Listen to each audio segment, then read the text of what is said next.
तो आज की इस वीडियो में हम बात करने वाले हैं 2020 में रिलीज हुई एक बंगाली मूवी के बारे में जिसका नाम है जानवर। इस मूवी में हमें लॉकडाउन के टाइम हुए एक सच्ची घटना की कहानी बताई गई है, जहां एक फैमिली में कुछ चोर घुस आते हैं। अब ये चोर उस फैमिली के साथ क्या क्या करते हैं और एट लास्ट क्या ये फैमिली उन चोरों से बच पाती है, यही चीज़ हम इस मूवी में देखेंगे। तो बिना टाइम वेस्ट किए हुए इस वीडियो को शुरू करते हैं। मूवी स्टार्ट होती है और हमें दो पुलिस ऑफिसर्स को दिखाया जाता है। वो लोग एक कॉलोनी में हुई घटना की इन्वेस्टिगेशन करने आए होते हैं। उसमें से एक पुलिस ऑफिसर बताता है कि ये घटना रात के 12 से 4 बजे के बीच में हुई है। फिर वो दोनों ऑफिसर जांच पड़ताल के लिए उसी घर में जाते हैं। जो मेन ऑफिसर होता है वो दूसरे ऑफिसर को इस घटना के बारे में और इन्फॉर्मेशन इकट्ठा करने के लिए भेज देता है।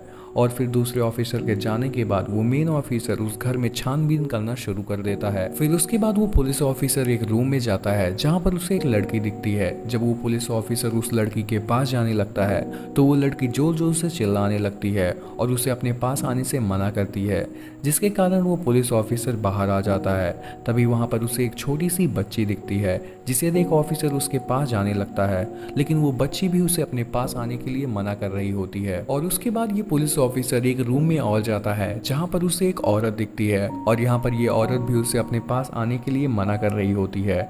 यहाँ पर हम ऑडियंस देख पाते हैं कि ये तीनों काफी ज्यादा जख्मी होते हैं और इनकी आंखों में एक दर्द होता है। ये सब देखकर वो पुलिस ऑफिसर काफी ज्यादा शॉक में होता है और वो समझ नहीं पा रहा था कि यहाँ पर हो क्या रहा है, जिसके चलते वो ऑफिसर उसी छोटी बच्ची के पास जाता है। लेकिन ये बच्ची उस ऑफिसर से काफी ज्यादा डर रही होती है, जिस पर वो ऑफिसर कहता है कि मैं तुम्हारे साथ कुछ भी नहीं करूंगा और तुम मुझे अपना अंकल समझो और ये बताओ कि यहाँ पर हुआ क्या है और ये लोग इतने ज़्यादा डरे क्यों हैं। अब यहाँ पर ये छोटी बच्ची थोड़ा शांत होती है और ऑफिसर को सारी बातें बताना शुरू कर देती है। वो बताती है कि उसका नाम हावरीन है और उसका कल बर्थडे था। अब सीन एक दिन पहले फ्लैशबैक में जाता है। यहाँ पर हम देखते हैं हावरीन को, जो कि अपनी बहन सबरीना के बगल में सो रही होती है। जब उसकी नींद खुलती है तो वो सोचती है कि आज उसका बर्थडे है और सारे लोग उसे विश करने के बजाय आराम से सो रहे हैं, जिसके चलते हावरीन अपनी बहन को उठाने लगती है, लेकिन उसकी बहन उसे डांट कर फिर से सो जाती है। इसके बाद हावरीन रूम से निकलकर बाहर आती है जहाँ पर उसका भाई फादिल बैठा होता है। यहाँ पर फादिल, जो कि हावरीन का सबसे छोटा भाई होता है और वो दिमागी तौर से थोड़ा कमजोर होता है। तभी यहाँ पर हावरीन की मदर आती हैं, जिनका नाम स्मृति होता है और स्मृति यहाँ पर आकर फादिल को खाना खिलाने लगती हैं। तभी यहाँ पर हावरीन अपनी मदर से कहती है कि आज उसका बर्थडे है और किसी ने उसका बर्थडे तक उसे विश नहीं किया, जिस पर उसकी मदर कहती है कि तुम्हारा बर्थडे आज नहीं बल्कि कल है और आज रात 12 बजे हम तुम्हारा बर्थडे सेलिब्रेट करेंगे। ये सब सुनकर हावरीन बहुत ज़्यादा खुश होती है और अपनी मदर से कहती है कि क्या मैं अपने बर्थडे पे अपने दोस्तों को भी बुला सकती हूँ, जिस पर उसकी मदर उसे मना कर देती है और उनसे कहती है कि ये कोरोना का टाइम चल रहा है और हम किसी को भी अपने घर नहीं बुला सकते, हम सब मिलकर ही तुम्हारा बर्थडे सेलिब्रेट करेंगे। ये सब सुन हावरीन थोड़ा गुस्सा हो जाती है और अपनी बहन के रूम में चली जाती है। रूम में आने के बाद हावरीन फिर से अपनी बहन को जगाने लगती है, जिस पर उसकी बहन उसे डांट देती है, जिसके चलते हावरीन और ज़्यादा गुस्सा हो जाती है। अब यहाँ पर हावरीन की बहन उसे मनाने के लिए उसका मेकअप करने को बोलती है, जिस पर हावरीन बहुत ज़्यादा खुश होती है और अपने बर्थडे पे सुंदर दिखने के लिए मेकअप कराना शुरू कर देती है। इसके बाद हावरीन अपने मदर के पास जाती हैं और उनसे पूछती हैं कि हम केक कब काटेंगे, जिस पर उसकी मदर उसे बताती हैं कि हम केक आज 12 बजे रात को काटेंगे, जिस पर हावरीन उनसे कहती हैं कि मैं पैदा कितने बजे हुई थी, जिस पर उसकी मदर उसे बताती है कि तुम 2:30 बजे रात को पैदा हुई थी, जिस पर हावरीन उनसे कहती है कि हम केक भी 2:30 बजे काटेंगे। ये सब सुन स्मृति भी उसके लिए हाँ कह देती है और उससे कहती है कि हम अभी सो जाएंगे और 2:30 बजे उठकर तुम्हारा बर्थडे सेलिब्रेट करेंगे। इसके बाद फैमिली के सारे लोग मिलकर हावरीन की बर्थडे की तैयारियां करना शुरू कर देते हैं। यहाँ पर हावरीन के फादर, जो कि आउट ऑफ टाउन रहते थे, और वो लोग उन्हें वीडियो कॉल लगाकर उनसे बात करते हैं। अपने बर्थडे की ऐसी डेकोरेशन देखकर हावरीन बहुत ज़्यादा खुश होती है और बहुत ही ज़्यादा एक्साइटेड होती है। इसके बाद घर के सारे लोग खाना पीना खाकर सोने के लिए चले जाते हैं, लेकिन एक्साइटमेंट के कारण हावरीन को नींद नहीं आ रही होती है। जिसके बाद हावरीन अपने मदर के पास जाती है और उन्हें जगाने लगती हैं, जिस पर उसकी मदर उसे सोने के लिए बोलती है। इसके बाद हावरीन अपने बहन के पास जाती है, जिस पर उसकी बहन उसे अपने रूम से बाहर निकाल देती हैं और दरवाज़ा बंद कर लेती हैं और मदर के पास सोने के लिए बोलती हैं। हावरीन अपने बर्थडे को लेकर बहुत ही ज़्यादा एक्साइटेड होती है, इसीलिए वो हॉल में ही अपने बर्थडे को इमेजिनेशन करने लगती है और वहीं हॉल में रखे हुए सोफे पे ही वो सो जाती है। इसके बाद हम देखते हैं कि कोई मुंह पे कपड़ा बांध कर घर में घुस आता है और वो जाकर मेन दरवाजा खोल देता है, जिस वजह से उसके और सारे दोस्त घर में आ जाते हैं।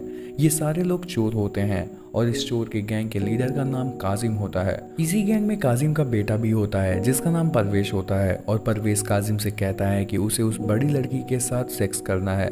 तब उसका बाप उससे कहता है कि हम यहाँ पर चोरी करने आए हैं और तुम्हें यहाँ पर सेक्स की पड़ी है। तभी उस गैंग में से एक आदमी बोलता है कि इसी घर में 20 लाख रुपए छुपा कर रखे गए हैं। तो सभी लोग मिलकर उस पैसे को ढूंढने लग जाते हैं। काफी देर तक ढूंढने के बाद जब उन्हें वो पैसे नहीं मिलते तो वो लोग स्मृति के रूम में घुसते हैं और उसे चाकू की नोक पर रखकर उसके रूम की तलाशी लेने लगते हैं। बट वहां पर उन्हें कोई भी पैसे नहीं मिलते। वो लोग स्मृति से पूछते हैं कि पैसे कहाँ हैं, लेकिन स्मृति को इसके बारे में कुछ भी पता नहीं होता और वो उन्हें घर से जाने के लिए बोल रही होती है। तभी ये सारे लोग गुस्से में स्मृति को घसीटते हुए हॉल में लेकर आते हैं जहाँ पर इन्होंने हावरीन को भी बांधा होता है। यहाँ पर स्मृति रो रही होती है और इन लोगों से छोड़ने के लिए बोल रही होती है, जिसके चलते स्मृति उन लोगों को 30,000 रुपए भी लाकर देती है और उनसे कहती है कि बस उसके पास इतने ही पैसे हैं। जिस पर काजिम स्मृति से कहता है कि मुझे ये चंद पैसे नहीं चाहिए, मुझे 20 लाख रुपए चाहिए जो कि तुमने अपने घर में छुपा कर रखे हैं। तभी उन लोगों की नजर एक रूम पे जाती है जिसमें हावरीन की बहन सबरीना सो रही होती है और वो लोग सोचते हैं कि उसके ही रूम में सारे पैसे रखे हुए हैं,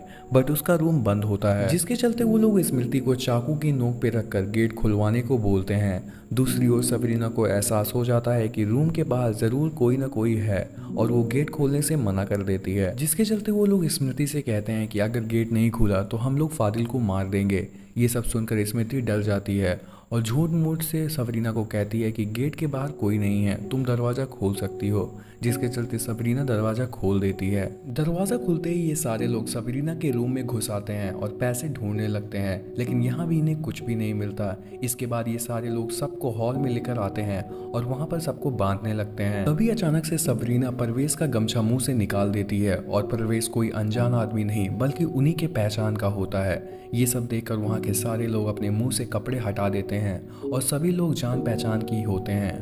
उसमें से एक आदमी रिक्शा वाला होता है जो कि रोज सबरीना को कॉलेज छोड़ने जाया करता था और बाकी वही लोग होते हैं जिनसे वो लोग अपना रोज का सामान खरीदते थे। दरअसल यहाँ पर रिक्शे वाले ने कहीं सुन लिया होता है कि इनके घर में 20 लाख रुपए हैं, जिस वजह से ये सारे लोग ग्रुप बनाकर यहाँ पे चोरी करने आए होते हैं। इसके बाद स्मृति अपने गहने और बाकी पैसे लाकर उन्हें देती है और उनके सामने हाथ जोड़कर यहाँ से जाने के लिए बोल रही होती है।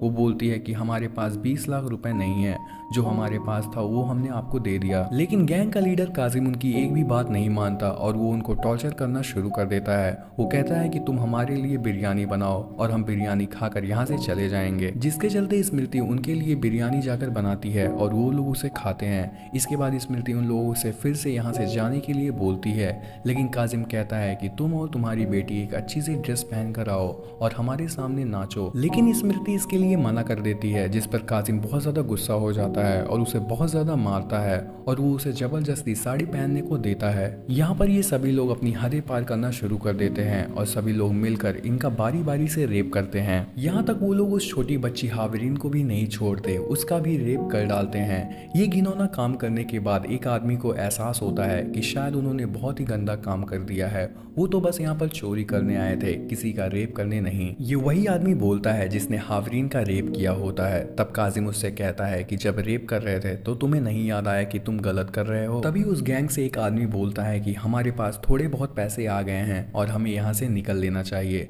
तभी काजिम उससे कहता है कि हम यहाँ से ऐसे नहीं जा सकते क्योंकि ये सारे लोगों ने हमारा फेस देख लिया है और हम यहाँ पर बहुत बुरी तरीके से फंस सकते हैं, इसीलिए हमें इन सारे लोगों को मार देना होगा। ये सब सुन गैंग के सारे मेंबर थोड़ा शॉक हो जाते हैं और कहते हैं कि हमें ऐसा नहीं करना चाहिए, लेकिन उसमें से एक आदमी ये करने के लिए मान जाता है और वही जाकर सबका गला काट कर सबको मार देता है। अब यहाँ पर वो छोटा बच्चा फादिल ही बचा होता है जो कि थोड़ा मेंटली इल होता है। काजिम कहता होता है कि हमें इसे भी नहीं छोड़ना चाहिए, नहीं तो हम फंस सकते हैं।